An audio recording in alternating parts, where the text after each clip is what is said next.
Bonjour à tous. Je pense qu'il y a beaucoup de personnes parmi vous qui veulent voyager et découvrir un autre pays que la France. Pour plusieurs raisons, soit pour visiter, étudier ou pour travailler. Mais avant de partir, vous avez besoin de deux documents importants, tels que le passeport et le visa qui est obligatoire pour certains pays, tels que le Japon. C'est quoi ce visa et il sert à quoi et comment le faire? Donc, vous avez besoin de déposer un dossier complet au niveau du consulat ou de l'ambassade.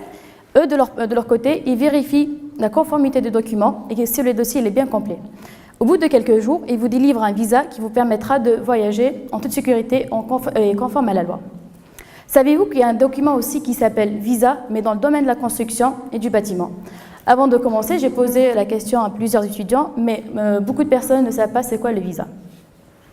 Je vous explique. En fait, l'entreprise générale Travaux et ses sous-traitants diffuse des documents d'exécution, tels que les plans, les carnets de détail, des fiches techniques et des notes de calcul.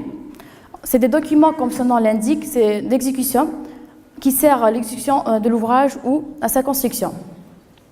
Et les diffuse à l'ensemble des intervenants du projet, le maître d'œuvre exécution, les bureaux de contrôle, la MEOSHQE et les bureaux d'études concernés, pour y mettre un avis de conformité ou non-conformité de l'ouvrage présenté.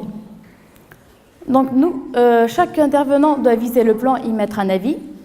Il y a trois types d'avis. Un VSO, ça veut dire viser sans observation, donc le document est jugé conforme. Un VAO, ça veut dire viser avec observation. Il y aura des remarques de non-conformité.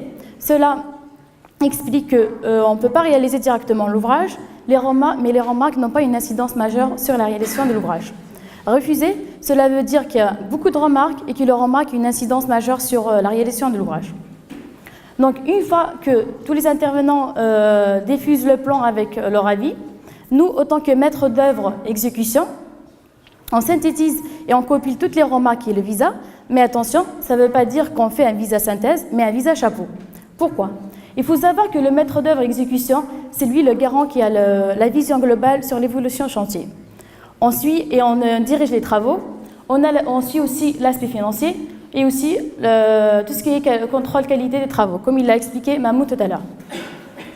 Donc, comment on fait ce visa chapeau? On vérifie les pièces marchés, telles que le CCP, le CPI, qui est un contrat de promotion immobilière. On vérifie aussi tous les plans concernés, mais du marché.